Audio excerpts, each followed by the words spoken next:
Shalom, shalom, ici champion de Christ, Chandre Slammer. Alors aujourd'hui, nous sommes encore contents de vous retrouver pour une nouvelle live session.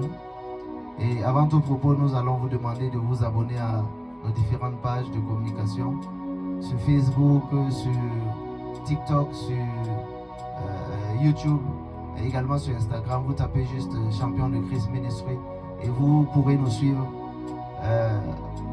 Vous aurez les informations sur notre ministère, sur ce que le Seigneur nous permet de faire.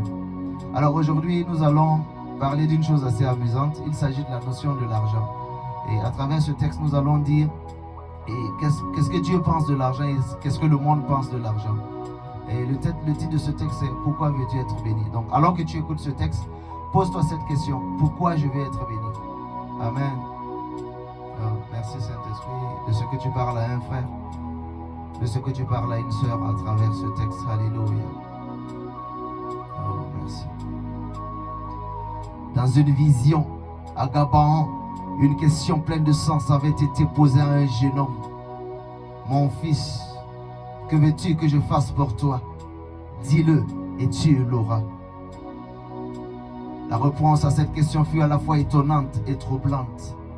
Au détriment de l'or, de l'argent, qui pouvait lui permettre de dominer et de régner sur les hommes, ce fils qui était Salomon avait répondu à son père, Dieu, accorde-moi la sagesse. Accorde-moi la sagesse. Sagesse qui est un passeport cacheté de visa conduisant au salut. Bien-aimé, Dieu n'a rien contre ton argent, mais il regarde aux dispositions de ton cœur qui véhicule l'utilisation de cet argent. Si ton cœur n'est pas pur, alors cet argent te conduira à la débauche. Cet argent te conduira à un ego surdimensionné. Cet argent te conduira à la boulimie du pouvoir. Cet argent te conduira à la suffisance, à l'arrogance, et tu seras imbu de ta personne. Oh, le cœur de l'homme. Le cœur de l'homme. Rempli de projets est ce cœur. Humains sont les projets, mais sont-ils divins? Alors pourquoi veux-tu être béni? Oui, bien-aimé, pourquoi veux-tu être béni?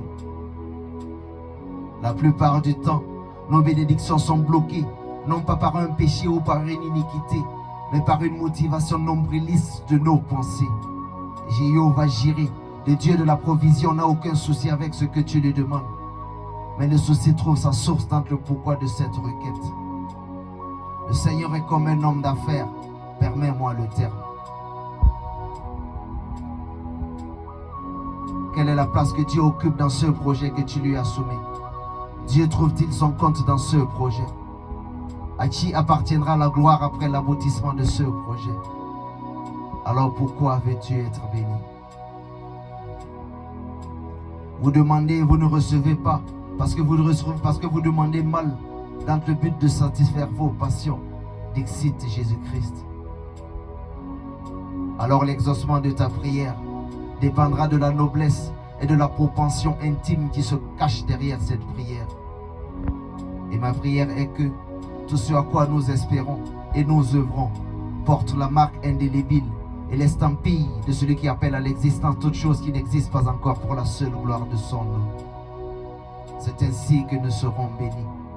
C'est alors que nous serons exaucés.